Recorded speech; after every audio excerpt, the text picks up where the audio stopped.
નવનીતભાઈ ડાયાભાઈ બાલદિયા કોળી, ગામ બગદાણા.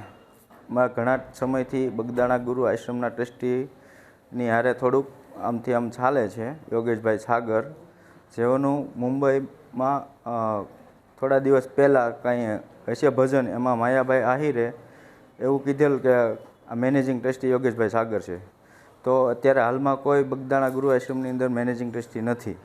તો મેં આતાને વાત કરી કે આતા આ રીતનું છે કે બગદાણા મેનેજિંગ ટ્રસ્ટી કોઈ છે નહીં. તો આતાએ કીધું કે હું તમને એની માફી ઓલી કરી અને રીલ્સ મોકલી દઉં છું. તો મેં કોઈ એવું એને કીધું નહોતું આતાને કે તમે મને મોકલે, પણ મને આતાએ મોકલી એટલે મેં મારા જાયભાઈઓને મોકલી.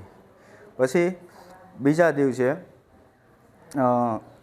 એમના દીકરાનો જયરાજભાઈનો ફોન આવ્યો મારામાં કે તું ક્યાં છો ને તને મળવાનું છે.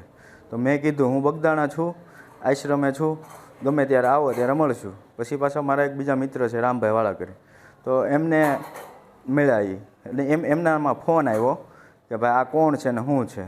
તો રામભાઈ કીધું કે જાયભાઈ છે, એવું કાંઈ છે નહીં. એનું બધું મને બોલાવ્યો, વાતચીત કરી, તો એવું કાંઈ હતું નહીં. પછી આ લોકો રાતે આવ્યા છે ને મારું ટ્રેક્ટર ઊભું રાખ્યું. ટ્રેક્ટર ઊભું રાખી અને ટ્રેક્ટરમાંથી છાવી કાઢી ગયા. મારા છોકરાનો ફોન આવ્યો કે પપ્પા કોઈ આપણા ટ્રેક્ટરમાંથી છાવી કાઢીને ટ્રેક્ટર ઊભું રાખીને અહીંથી વહી ગયા છે. તો હું ત્યાં ગયો તો પછી ગાડી પાછળ એ ગાડી લઈને હતા, વેરના ગાડી હતી, અને એની પાછળ હું ગયો તો પછી એ લોકોએ ગાડી આગળ જવા દીધી. તો પછી પાછળ મારી પાછળ ગાડી આવીને કે તું કેમ અમારી રેકી કરે છે. તો એમાંથી 4 જણા ઉતરી ખાલી એટલું બોલી અને ધોકાને પાઇપે મને મારીને હાથે પગે બધે ઈજા કરી છે. પછી થોડી વારથી કે બીજી સ્વીપ ગાડી આવી, તો એમાંથી 4 જણા ઉતર્યા. તો એ લોકોએ ધોકા પાઇપ કાઢી અને મને બધી જગ્યાએ માર્યો છે.